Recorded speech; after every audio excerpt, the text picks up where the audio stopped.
Thailand के बाद प्रधानमंत्री नरेंद्र मोदी 3 दिवसीय दौरे पर श्रीलंका पहुंचे, जहां देर रात कोलंबो में उनका जोरदार स्वागत हुआ। रक्षा, ऊर्जा समेत कई समझौतों पर चर्चा होगी।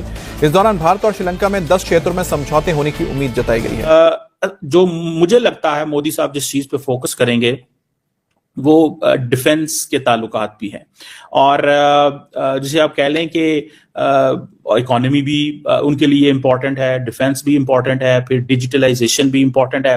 बहुत सारे एरियाज पे काम करने की जो है वो जो पोजीशन वो तैयार की गई है। श्रीलंका में भी हम ऐसे ही हालात, वो तो आपको पता ही है, जन्म जन्म का साथ भी है। मतलब ये कि अच्छे ताल्लुकात है उनके बहुत, और ये तमाम कंट्री था वो तो कभी हिस्सा ही भारत का था। तो वो कौन सा कंट्री था जो भारत का हिस्सा नहीं था? मुझे वो कंट्री का नाम बता दे कि जो उसका हिस्सा नहीं था। वहां पे तमाम कंट्रीज वहां पे देख लें कौन सा था जो हिस्सा नहीं था। जी हाँ, मोदी जी का ये विजिट जो है काफी इम्पोर्टेंट बताया जा रहा है,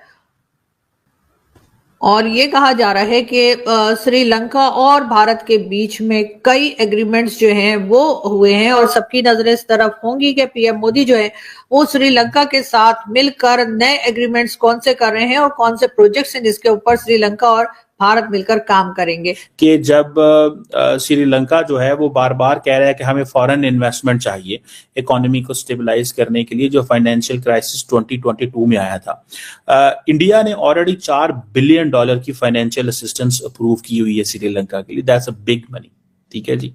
सो इंडिया जो है वो श्रीलंका का बायलैटरल लेंडर भी है।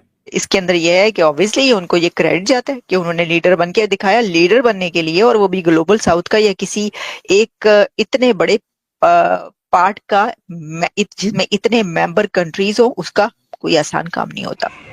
दोस्तों, वीडियो शुरू करने से पहले मैं आपको बता देता हूँ, वीडियो को लाइक कीजिए और चैनल को सब्सक्राइब कीजिए। चलिए फटाफट देखते हैं वीडियो को और उसके बाद फिर मिलते हैं। इफ स्मारक पर श्रद्धांजलि देंगे तो शाम को 7 बजे के बाद राष्ट्रपति द्वारा आयोजित राज्य भोज में शामिल होंगे।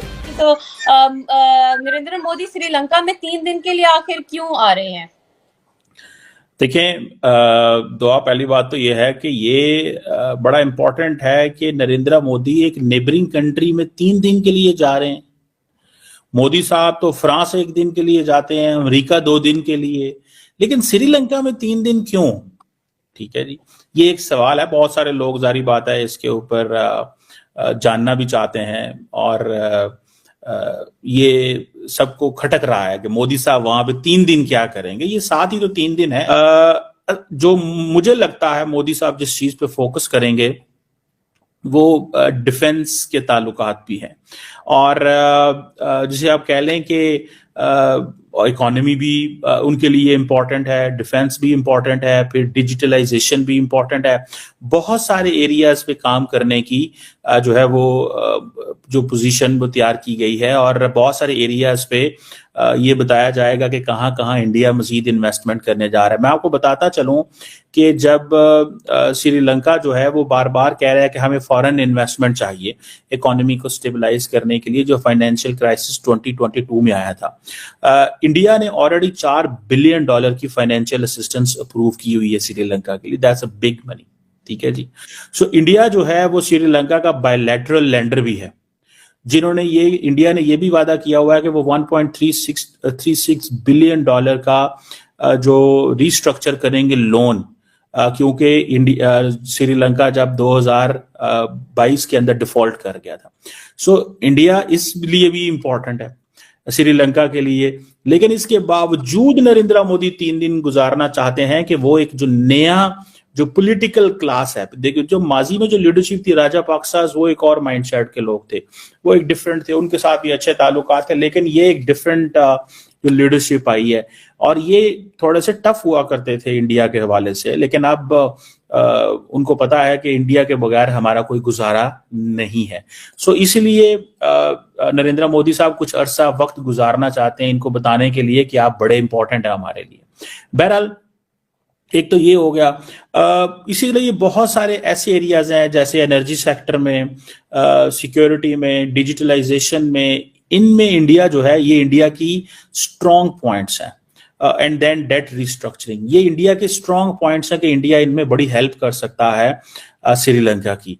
और आपको याद है, हमारे व्यूअर्स को पता होगा कि जब माजी में जो श्रीलंकन प्रेसिडेंट आए थे तो श्रीलंका को ये बातें भी की गई थी कि जो लिक्विफाइड नेचुरल गैस की सप्लाई भी श्रीलंका को की जाएगी ताकि वहां पे ये जो पावर शॉर्टेजेस हैं या जो पावर ग्रिड्स हैं उनको सपोर्ट किया जा सके। सो इस सेंस में इंडिया जो है ये एक तो फोकस कर रहा है। श्रीलंका में भी हम ऐसे ही हालात, वो तो आपको पता ही है, जन्म जन्म का साथ भी है, मतलब ये कि अच्छे ताल्लुकात है उनके बहुत। और ये तमाम कंट्री, जैसे अभी आपने ये लिखा कि जो इंडोनेशिया था वो तो कभी हिस्सा ही भारत का था, तो वो कौन सा कंट्री था जो भारत का हिस्सा नहीं था? मुझे वो कंट्री का नाम बता दे कि जो उसका हिस्सा नहीं था। वहां पे तमाम कंट्रीज वहां पे देख लें कौन सा था जो हिस्सा नहीं था, सभी हिस्सा थे। तो ये है। अच्छा, अब जो मैंने ये बात की कि देखें ग्लोबल साउथ का लीडर तो मोदी ने साबित कर दिया ना अपने आप को। अब जहां पर जाता है वो, जितने भी ग्लोबल साउथ के कंट्रीज हैं, वो एशियन कंट्रीज हो, वो अफ्रीकन कंट्रीज हो, कोई भी हो, उसमें मोदी का डंका बजता है, भारत का डंका बजता है। भारत ग्लोबल साउथ का लीडर बन चुका है, कब का बन चुका है, और अब तो वो उसको लीड कर रहा है। अब तो सब जानते हैं ये बात, तो ये बड़ी बात है।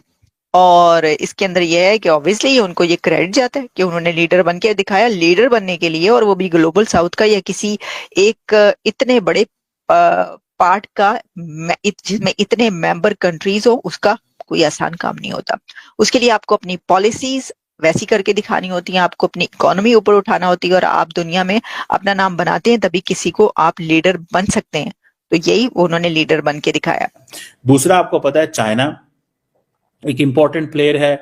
चाइना और इंडिया के बीच ऑलरेडी जो एक कंपटीशन है कि हमें हर लिहाज में श्रीलंका में मजीद अपना असर रसूख इस्टेब्लिश करना चाहिए। और इंडिया की बहुत सारी ऑयल कंपनीज जो हैं वो भी वहाँ पे मौजूद हैं। एक इंडियन ऑयल कंपनी है जिसे आप समझ लें कि ऑयल कोर के नाम से, that is the second biggest fuel supplier है श्रीलंकन गवर्नमेंट को ऑयल के हवाले से। इसी तरह अगर आप ये भी देखें कि जो इंडिया की जो गवर्नमेंट है वो मुसलसल कोई ना कोई प्रोजेक्ट्स जो है वो श्रीलंका को देती रहती है, बल्कि वो थर्मल के हवाले से हों या बाकी जो प्रोजेक्ट्स हों। तो ये आप समझ लें कि नरेंद्र मोदी वहां पे बेसिकली गए हैं टू गिव अ मैसेज, और वो मैसेज ये दे रहे हैं कि भाई साहब मैं आपके साथ काम करना आया हूं, काम करना चाहता हूं, मेरा फोकस ही आपके साथ जो है वो काम है, मेरा कुछ और फोकस नहीं है, मैं आपके साथ इसमें इन चीजों में आना चाहता हूं। जैसे फॉर एग्जांपल डिफेंस के हवाले से देखा जाए कि डिफेंस कोऑपरेशन जो है उसकी भी बड़े पैमाने पे सुनीद आई है कि उसके ऊपर भी काम होगा। इंडिया जो है दोस्तों, मुझे उम्मीद है कि ये वीडियो आपको पसंद आया होगा। वीडियो पसंद आया तो प्लीज़ सोच टाइम्स को जरूर सब्सक्राइब कीजिए। आपका एक एक सब्सक्राइब जो है वो काफ़ी ज़्यादा मायने रखता है हमारे चैनल के ग्रोथ के लिए। तो प्लीज़ चैनल को सब्सक्राइब कीजिए ताकि मैं आपको इसी प्रकार का इंटरेस्टिंग कंटेंट आप तक हमेशा ही लेकर आता रहूँ। साथ साथ हमारे इस यूट्यूब चैनल को सब्सक्राइब करने के साथ साथ वीडियो को लाइक कीजिए, कमेंट कीजिए कि ये वीडियो आपको कैसा लगा, और इस वीडियो को अपने दोस्तों के साथ भी जरूर शेयर करिए। आपको यहाँ पे काफ़ी इंटरेस्टिंग कंटेंट जो है देखने को मिलता रहेगा, और हम जो है आपके लिए काफ़ी इंटरेस्टिंग में जो है तरीके से यहाँ पे रिसर्च करके और काफ़ी डिटेल में यहाँ पे कंटेंट लेके आगे भी आते रहेंगे।